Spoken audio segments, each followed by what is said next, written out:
Hey guys, welcome to another Tryptic's Mod 1.2 test.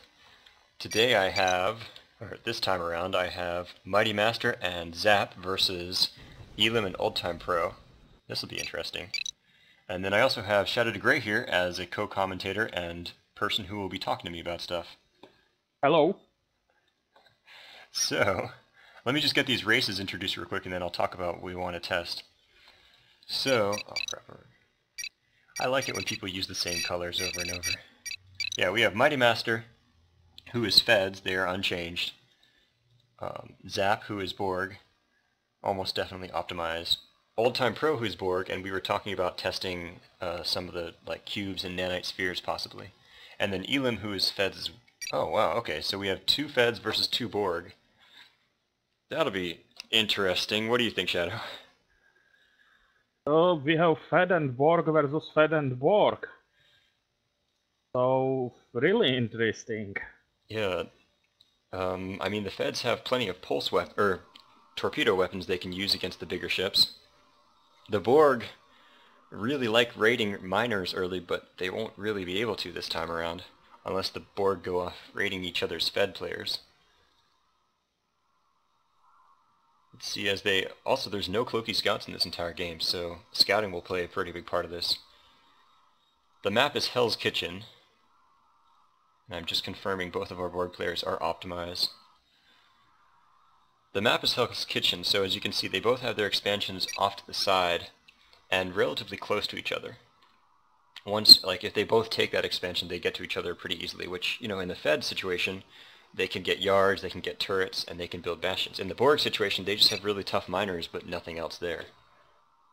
And then they also have these expansions behind them, so this map does have a lot of resources. And then, the corner expansions that the Borg are actually pretty good at taking because their miners are relatively fast and high hit points, not that easy to raid. So, we're about to see the first yard go up for Mighty Master and find out what avatar he is. On the bottom, Elim is Mason, and he's getting some sabers. That's kind of surprising. If he builds the second Antares yard, I'm going to wonder if this is saber spam. Sabers versus Borg, wow. If there will be triple beam sphere, then the Sabers are, ouch. That is true. Bad position. That is true. It's a storage dock, not a yard, which really kind of surprises me. I would have expected him to try to rush it as fast as possible, but maybe he's hoping for a better economy. Upwards Federation is the lady, not the Mason. Oh, okay, we have Risner. And, yeah. Oh, there's a science. He's definitely going sabers. Yeah, for him to go this far in the game without getting engineering, especially getting science, this is a saber start. So as soon as the storage dock finishes, we'll expect to see a second Antares yard go up. By the way, on the top they are also sabers. Oh no, switching to monsoons right now. Yep, he's looking. I wonder if he was thinking about that, but I mean he has the engineering. He's going warpins now. So that'll be interesting. If you're not careful, those sabers will really pick apart the warpins from long range with their high speed. Both Borg players have their conduction matrices. He's level 1, and OTP is getting nodes level 2, which this early on will hurt his, it'll make it rough to build stuff early on, but that will give him a large number of CCs later if he was looking at a cube or the nanite spheres. So he's definitely planning to do something big and bulky, which I think will work well with the sabers because the sabers can sort of dance around. Sabers would do very well with nanites as well, because often when a Borg player is using nanite diamonds or cubes or something nanite related and he's fighting with an ally, it's kind of hard because the Borg player will try to kite and fly away, but his ally has to get close. Like we saw in the last game, it really would have been good for Zap to kite with his diamond and cube and fly away, but the Vorcha couldn't fire backwards, so they weren't a very good team matchup. Whereas in this case, the sabers will go great with just about anything, because they stay behind and let the Borg do the tanking while the sabers stay out.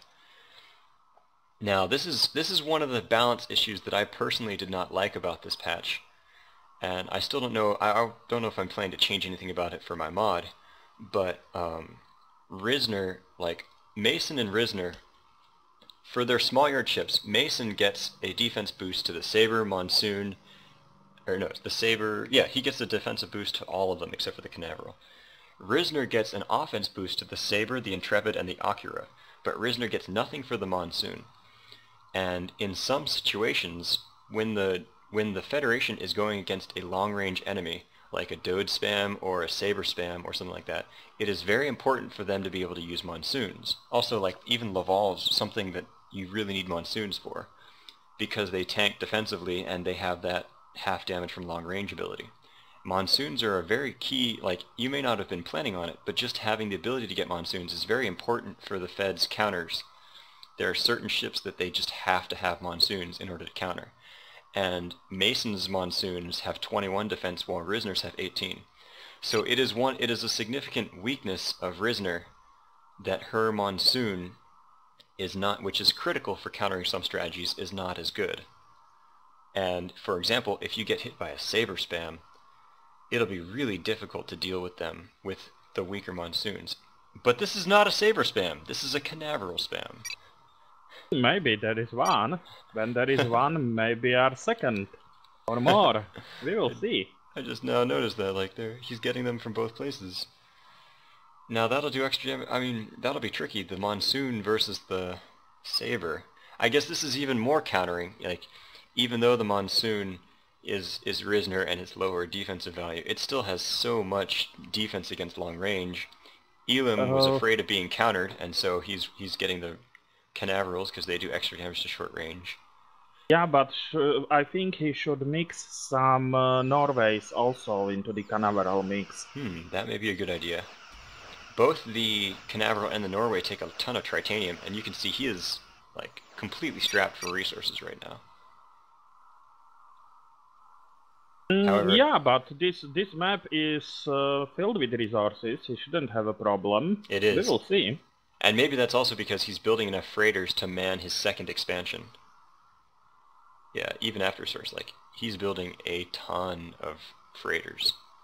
And that does cost resources when you get this many of them. But I really didn't see Canaverals and Norways to play against the Borg. I still wondering how it will do tough against the Borg. Usually the people do Intrepids or Akiras. I never see those used against the Borg. Yep, and I get to see something fun. Zap is testing out my new assimilators. So these suckers... Assimilate or the... Optimize assimilators. Optimize, nice. So, basically... Oh yeah, he's going with the beams. So, basically, because the blue beam assimilator, they stack... You know, large numbers of them stack, and once you have like 3 or 4 of them, they can be really nasty against non-Borg factions with their assimilation. Those ones had to be limited, but I feel like the combat assimilators needed to be a lot stronger, or in this case cheaper, because even though their stats are good, they are so slow and their regeneration is pitiful that, like, they're sort of like the Excelsior 2, or even, you know, the Spectres we saw last game.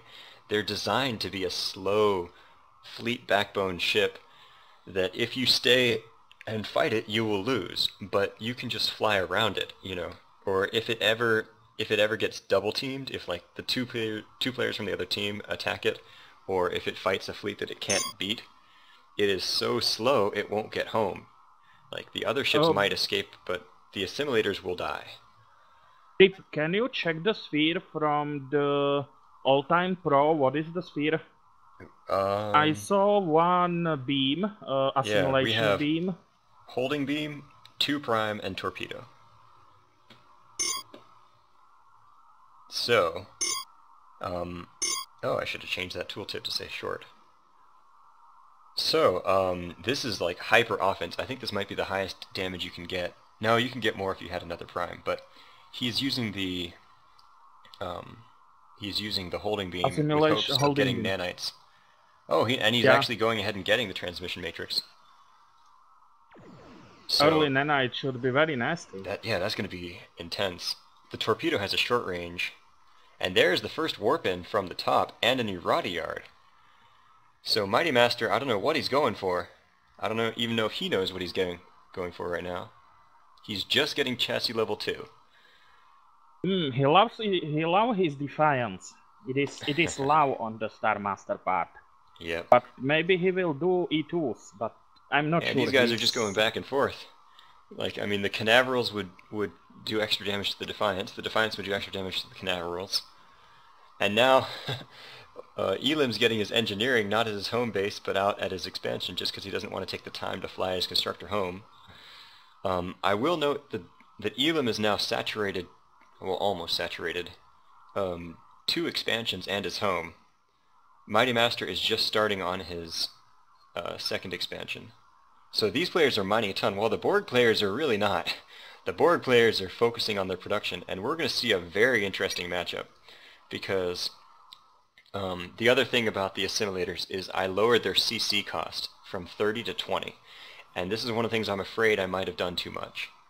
So, like, I have an eye on it. It might go back up. So these... There are plenty. The assimilators so soon. Yeah, so... Yeah, like, I might bring it back up to 25 or something. I think it needed to be less than 30. Or maybe just making it more available, I should just have made the resources, the mineral resources lower and kept the other ones the same. Wanna bet who is going first for the sneaky resources in the corners? Oh, I don't know. Star Master or Elim? I mean top secret resources. Elim seems like he would. One sec, I'm getting a phone call, so I'm actually gonna log out of... I'm gonna stop commentating for a moment and then come back. Okay. And assimilators from the top are moving. Okay, yeah, so I'll be ready then. Another warpin is coming. Star Master warpin. Yeah, the combined attack of the Federation and the Borg on the left side.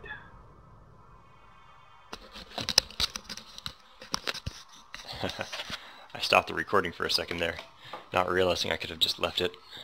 I don't know if I was talking to myself because I was trying to commentating a little bit. I see. Well, my screen wasn't moving, but I'm sure they heard you. So here we have the top team attacking with 3 assimilators against Elim. His turret just dies, and the damage of these assimilators is going to be really high. And I think just the fact that it's 2 versus 1 is going to make this pretty hopeless for Elim. So he's in bad shape. He's going to get this monsoon out, but then he's canceling the rest. Yeah, I think he just needs to run. Let's see, specials on these Canaverals, monsoons, nothing. The monsoon has proxy torque. Yeah, they did not scout the incoming attack. It was surprising. OTP is far away. Even if he comes, he will have the knights already, but I don't know if he can do anything about the 3 assimilators. Yeah, let's see. Here comes the Federation fleet, although those assimilators... Yeah, all those Canaverals and things, I don't know how well they're going to do against the assimilators, although they are taking that one down, and it's so slow, and its defense is so low. It's very much a glass cannon. Also, here comes OTP's sphere, and as you said, it does have nanites, and it has a fair amount of damage, although it doesn't regenerate. So let's see, there's that assimilator. Man, that is such a high... It's such a glass cannon. Also, OTP's sphere has the torpedo module, which is only short range, so it'll start firing if he gets a bit closer. Elim's calling the GG, but I really want to see how this fight ends up. These Canaverals are all going to die, though. I don't think the sphere will come closer to the assimilators, because it is taking heavy damage from long-range torpedoes. Yeah, that stinks. That was some pretty ridiculous long range. But at the same time, I don't know, I think if this had been a one-on-one, OTP, maybe he was saving for a really early cube, because he could build a cube right now with what he has. Maybe Elim can send him some resources, and we will see the attack cube. It would be nice. Hidden knights, of course. Yeah. Yeah, that sphere was taking a pounding. So these assimilators may be overpowered. I never realized their damage was that high. At the same time, like I say, if the bottom team, if it had just been Elim against them, I feel like he might have gotten a kill there. Also, OTP is stacking up. If he goes for the ship, he should have more than one sphere. So yeah, I'm not sure exactly. if 3 assimilator is many or not. And if there were 2 spheres against those assimilators, it would have been pretty fair. I mean, let's see, the spheres would be more expensive. Zap is also getting a ton of CCs. I wonder if he has nodes level 2, or if it's just the fact he hasn't built much. I almost kind of wonder if he's feeding money over to Mighty Master, because Mighty Master is getting Avalons, and I really expect to see chassis level 3. Yep, chassis level 3 going. He's expanded in this such matter that he should make Avalons. Federation with 2 expansions can do anything she wants. Yeah. He's decommissioning his warpins. Oh, I see, he's trying to gather the high-level warpins. Man, I would have kept the Centaur. Okay, I really want to see something building from OTP, though. Elim has his Urati Guard, and he's mining over there.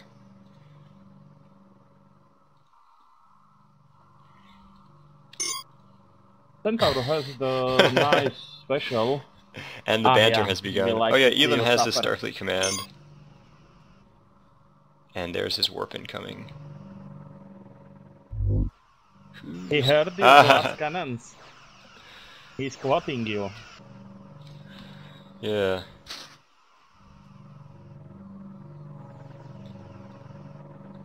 So yeah, those assimilators were really nasty. I feel like if there was a sphere there, they would have died, because he also built these with really low defense.